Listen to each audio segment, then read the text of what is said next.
wrath against the rivers, O Lord? Was your anger against the rivers, or your indignation against the sea, when you rode on your horses, on your chariot of salvation? You stripped the sheath from your bow, calling for many arrows. You split the earth with rivers. The mountains saw you and writhed. The raging waters swept on. The deep gave forth its voice. It lifted its hands on high. The sun and moon stood still in their place. At the light of your arrows as they sped, at the flash of your glittering spear, you marched through the earth in fury. You threshed the nations in anger. You went out for the salvation of your people, the salvation of your anointed. You crushed the head of the house of the wicked, laying him bare from thigh to neck. You pierced with his own arrows the heads of his warriors, who came like a whirlwind to scatter me, rejoicing as if to devour the poor in secret. You trampled the sea with your horses, the surging of mighty waters. I hear how my body trembles, my lips quiver at the sound. Rottenness enters into my bones, my legs tremble beneath me. Yet I will quietly wait for the day of trouble to come upon people who invade us. Though the fig tree should not blossom, nor fruit be on the vines, the produce of the olive fail, and the yields yield no food, the flock be cut off from the fold, and there be no herd in the stalls, yet I will rejoice in the Lord. I will take joy in the God of my salvation. God, the Lord, is my strength. He makes my feet like the deer's. He makes me tread on my high places. To the choir master with stringed instruments.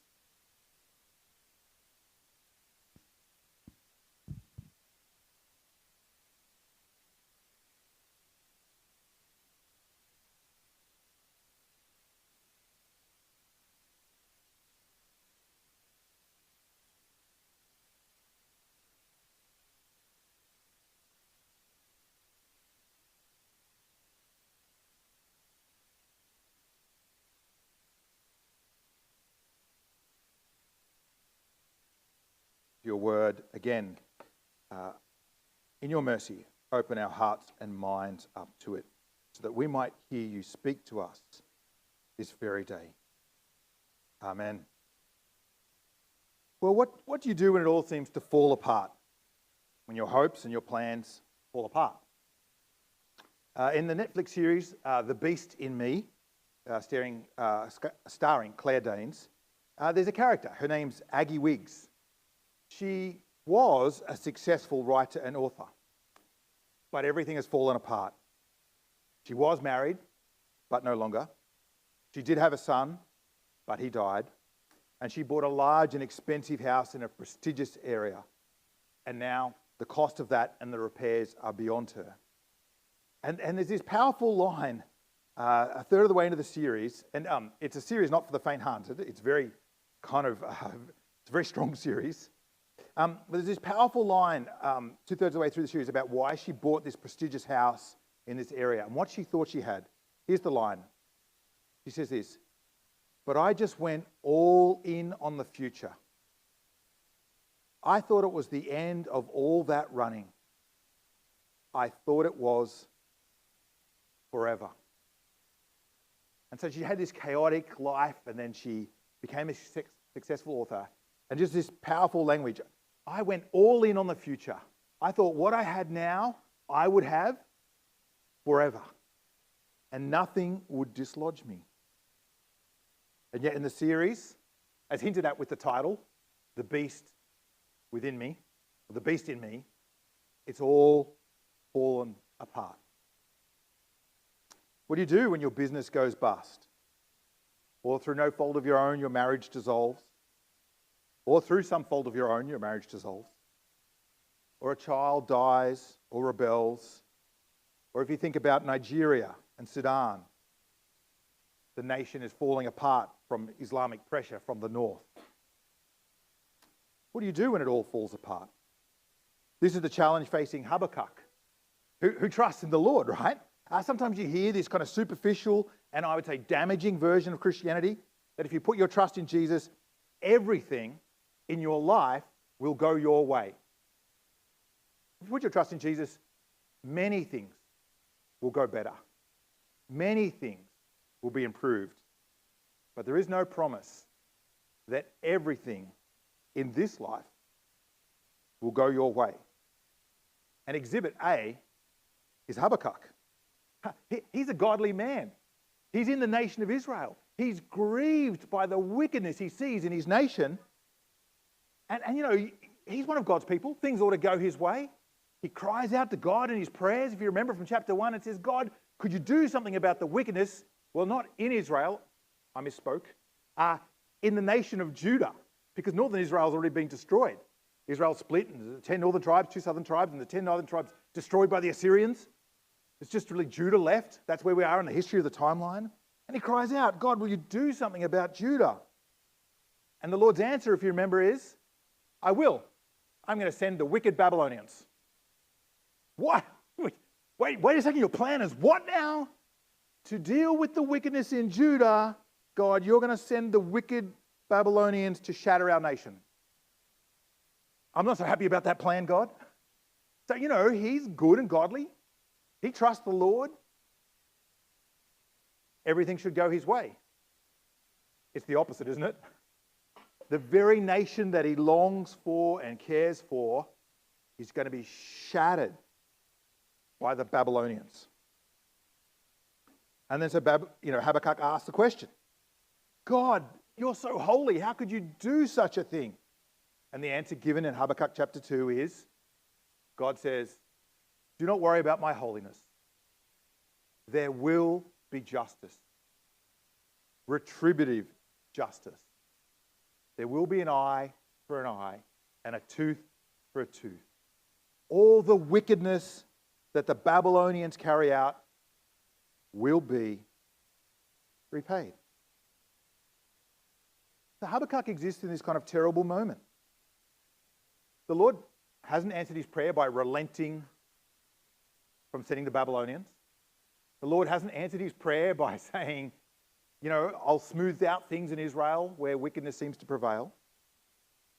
In fact, the Lord says, I'm going to shatter Judah and wickedness will seem to win until it doesn't. What do you do when everything feels like it's falling apart? Because that's what's promised. God has promised, yep, actually, things are going to get a lot worse, Habakkuk, before they get better. A lot worse. And they do. What can we learn from Habakkuk as he faced this reality? Well, we see that he cries out to the character of God. He recalls the character of God and cries out to him. Chapter 3. A prayer of the prophet Habakkuk, according to the Shigionoth, which I think is a musical term. No one really knows what it means. He says, Lord, I've heard the report about you. I stand in awe of your deeds. If you remember, God retraced his justice in chapter 2. And what does he say? He says, revive your work. Make it known in these years. But there's a little twist here in this last verse. In your wrath, remember mercy. See, Habakkuk's moved in his thinking. If you remember in chapter 1, he's like, Lord, why won't you just do something and end the wickedness? And what has he heard? He's heard that when the Lord will end wickedness, it will be retributive justice.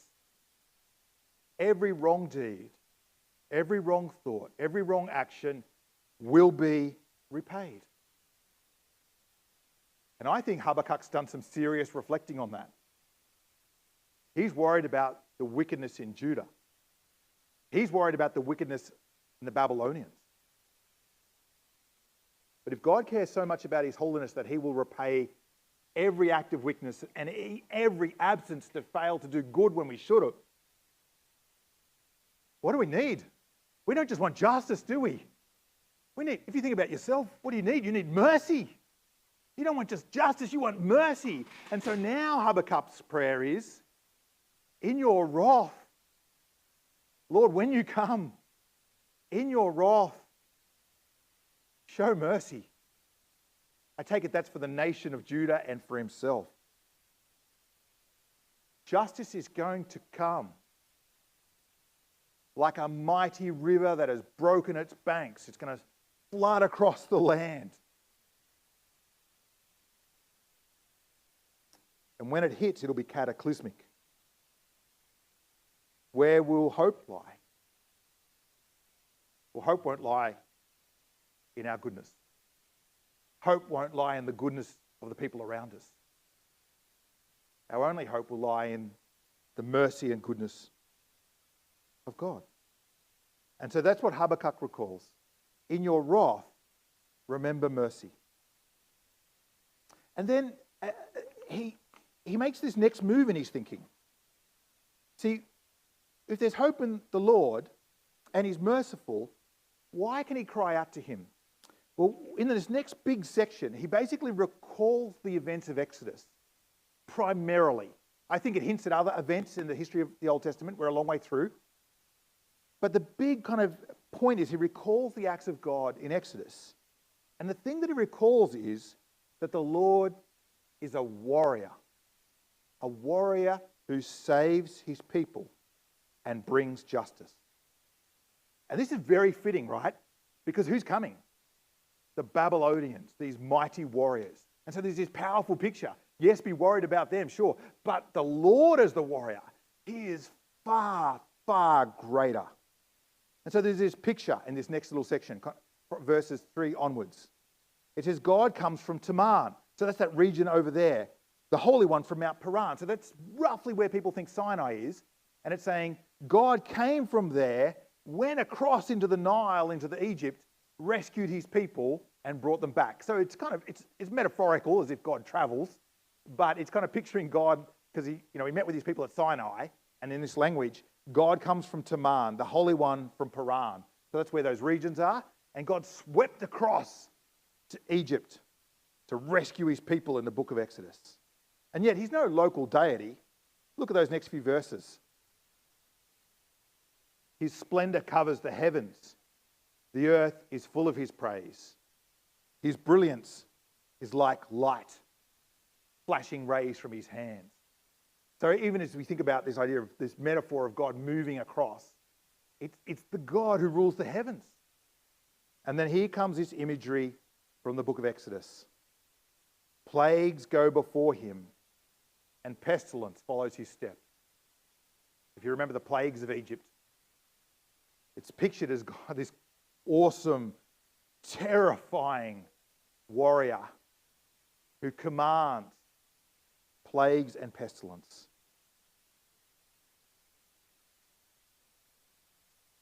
And there's this movement then in verse 6. He stands. It's as if God wasn't doing anything. And then he stands. And just by standing, he shakes the earth. And he startles the nations. And then it lists some nations around them. But all of creation is kind of shaken. The ancient mountains break apart. The ancient hills sink. It's kind of this picture of God working through the history of time.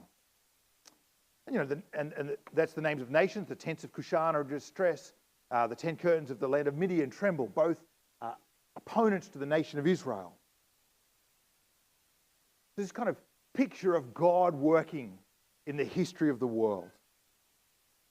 And in verse 8, it asks a kind of rhetorical question. Are you angry at the rivers, Lord? Is your wrath against the rivers? Is your fury against the sea when you ride on your horses? You're like, what's going on there? Well, I'll come back to that.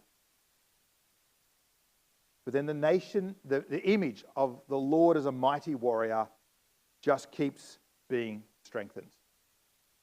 We won't look at all of this in detail, but he stands, and then you take the sheath from your bow, your arrows are ready to be used. Verse 11, at the flash of your flying arrows and the brightness of your shining spear.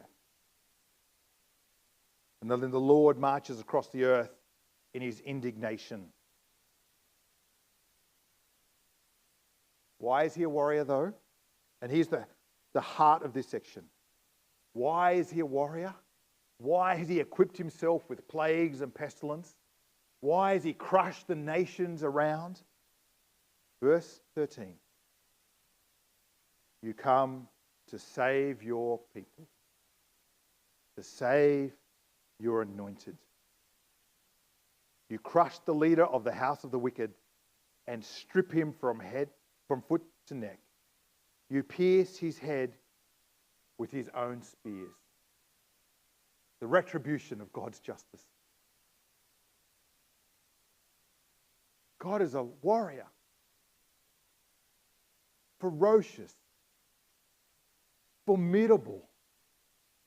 Unstoppable. For his people. For his people. And what's cool there is what's really interesting is to save your anointed. And the anointed is the king of Israel. And yet by this point in the story of Israel, if you see it in the end of 2 Samuel and in Psalm 20, anointed now means kind of David and all those who follow in the Davidic kingship. All who trust in the king. God comes to rescue his people. And so Habakkuk is reflecting on those Exodus events and reminding himself that the Lord is a warrior who rescues. Don't worry about the Babylonians. Don't worry about Russia if you live in the Ukraine. Don't worry about the Islamists if you live in Nigeria. They might have their warriors. But the Lord is a warrior that can bring utter destruction and utter salvation. So when it all falls apart, Habakkuk reminds himself that the Lord fights for his people. He's not just for his people. He fights for his people. He will protect his people. He will save his people. He will rescue his people. And he'll do it in perfect justice. So then Habakkuk reflects. I heard and I trembled within. My lips quivered at the sound. Rottenness entered my bones and I trembled where I stood. Now I must quietly wait for the day of distress to come upon the people invading us. It's evocative language, isn't it? He's saying, hearing that the Babylonians are coming to destroy Judah is like a cancer inside me. I'm trembling at that news. But what will I wait for? Will I wait quietly for the day of distress to come against the people invading us? I'm sure now, because the Lord is a warrior, that he will bring his justice and his righteousness to bear. It'll happen, it'll come. I feel utterly undermined. I love that the scriptures reflect this kind of powerful tension. I feel utterly undermined. I feel utterly bereft. And yet I know that the Lord will act. It's very real, isn't it? Very true when you face some cataclysm, some great disaster. One moment you do feel like your bones have no strength, that your heart no longer wants to beat, that you can't get yourself out of the bed in the morning. You have no strength. And what do you tell your heart? I have to wait for the Lord. I have no power within myself. And I think this captures this, in a very real sense, this profound weakness. And then it kind of deepens.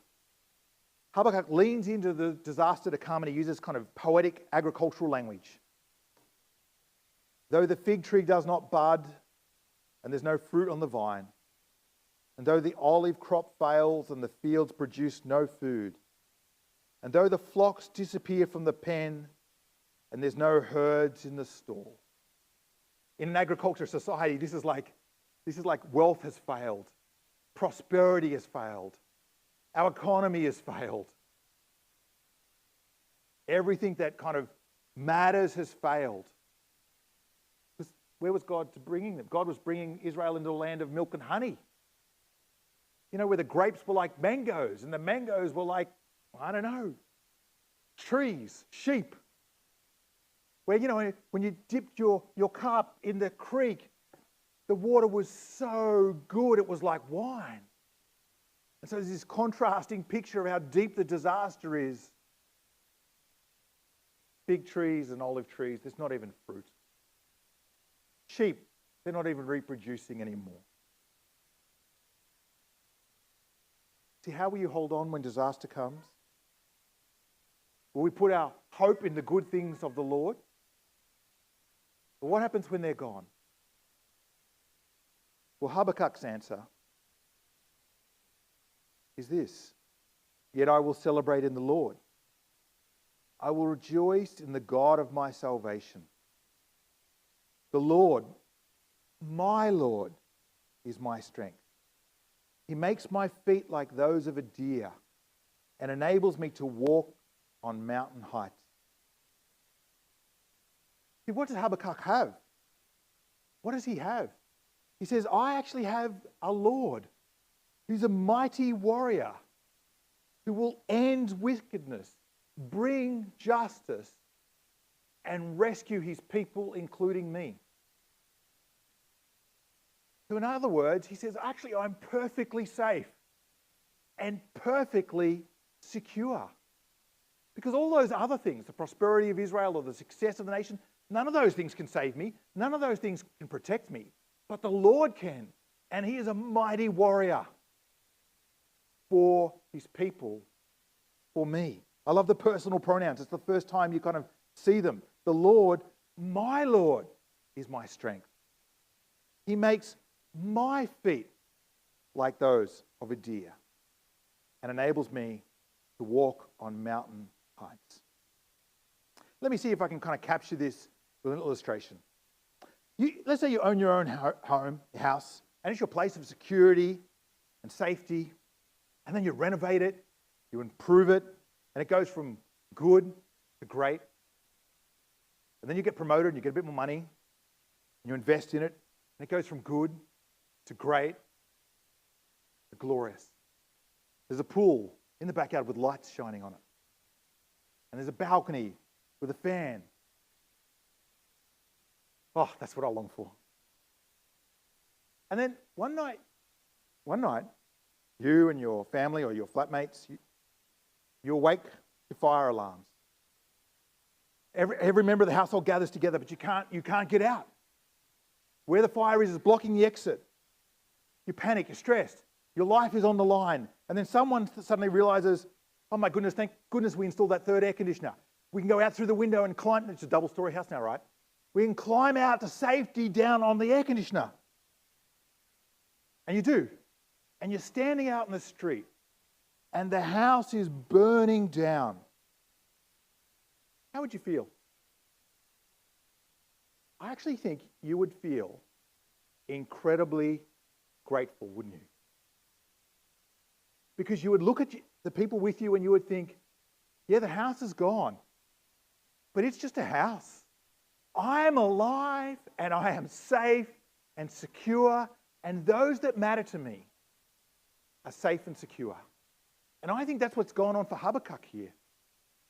That the kind of safety and security that he saw in the nation of Israel has been stripped away from him. And he's seen that his only safety is in the Lord. And actually, he's come to this incredible point of greatness and safety and security, not because there won't be loss, but actually because he knows that he will be protected in the midst of that loss. Not that he won't die, but that he will be protected. I'll touch a bit more on that in just a second. But let me just touch on something really kind of interesting. Just think about the history of the Old Testament. I won't take too long on this, but I think it's fascinating.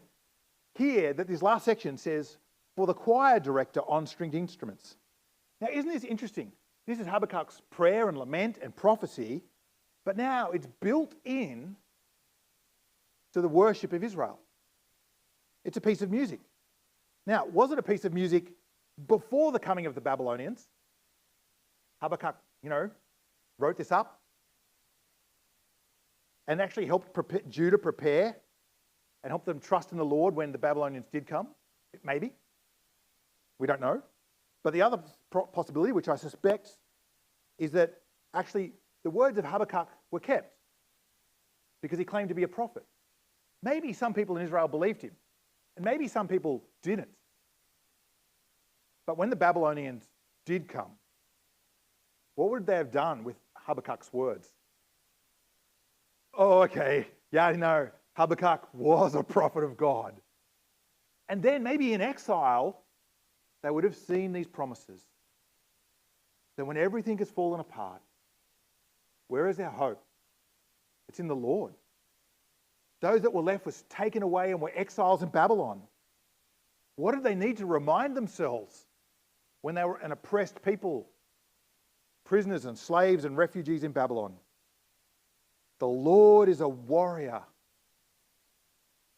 who will act to end wickedness and bring justice and rescue his people. So they built that into their songs. I think that's pretty cool. Let me draw it together. All of us are seeking safety and security. Where can we find it ultimately? The scripture's promise is that it's actually in Yahweh, the creator of the heavens and the earth, who is a warrior, who acts to end wickedness, to bring justice. But as he does that, he will rescue his people. Things are not out of control. They're in God's control. The Lord is not passive or weak. He's a mighty warrior. And this tells us that actually he's striding across history right now. He has people from every tribe and nation and language who've come to him because of Jesus. So what do you think he's doing in the history of the world? This is the history of Israel, but what do you think he's doing in the history of the world now? He's striding across the nations, across every nation and tribe, across every city and suburb to rescue his people. And he's doing that so that wrath and mercy meet. See, Habakkuk's been moved by thinking about the nature of justice, that it's retributive, that wickedness and evil will be repaid. And some self-reflection means we've got to realize that if this is the nature of justice, we need mercy. We need mercy for ourselves and mercy for others. So sometimes we look at the world and our temptation is to cry, God, just fix all the wickedness. But if the God's plan was just to fix all the wickedness, who would be in trouble? Well, I would be in trouble. If God just came to end wickedness right now, if that was God's only criteria, none of us would stand. None of us would pass the test. We need not just God's justice, but his mercy. So I put it to you, this is a great prayer for us as believers. God, in your judgment, remember mercy. Even when you see wickedness unfolding, even when wickedness is done to you, if you have received mercy, what should you pray for others? God, in your judgment and justice, show mercy. And we know that we can find this mercy because of the cross of Jesus. Because the great answer to how God does this is the retributive justice on the cross. That Jesus, God in the flesh, paid for God's wrath at wickedness so that God could be merciful to us. Jesus experienced justice so that God could show mercy. See, that's the true nature of the rescue, isn't it? It's not just safety from calamity. It's safety from judgment. The true nature of the rescue is security in salvation, eternal salvation, safe and secure in the presence of God forever. And if you put your trust in Jesus, that's what you have. You have eternal security. And so no matter how great a disaster comes upon you, it cannot take away your eternal security. It cannot take away your eternal safety. It cannot erode that eternal goodness. And so when everything falls apart, if that happens, what can we say? Actually, like Habakkuk, if we understand what we have in Jesus, like Habakkuk, we can actually say, I'm like the deer who stands on the mountain. My feet are in a safe place. Every step I take is safe and secure. Isn't that a game changer, though? Because if that's your eternal security and safety, how does that change life now? It actually means that we can walk through life unafraid, or closer to unafraid. We can walk through life safe and secure. We can even put ourselves at risk for others, knowing that our very steps are guarded and guided by the Lord. That no disaster is outside of his control. No disaster is outside of his goodness. And no act of wickedness will go unpunished. We are secure in the Lord. And then even when death comes, when death claims you, what will happen? Well, you'll die.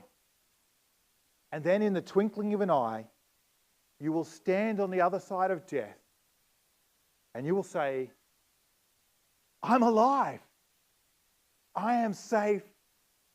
I am secure. For the Lord is a warrior who has kept me safe and secure. Let me pray for us, and then I'll open up just for a few comments and questions. Father Almighty, help us find our security and safety in your goodness and your power and the fact that you fight for your people and that rescue and mercy is available in the cross. But that doesn't mean you've stopped working. You continue to work so that we might know your salvation and live it out. Strengthen us, Father. Remind us that we are eternally safe. We are eternally secure in Jesus, and that nothing will move our feet. That in him and in you, we are in fact alive. Amen. Let me open up for a few quick questions, comments, reflections.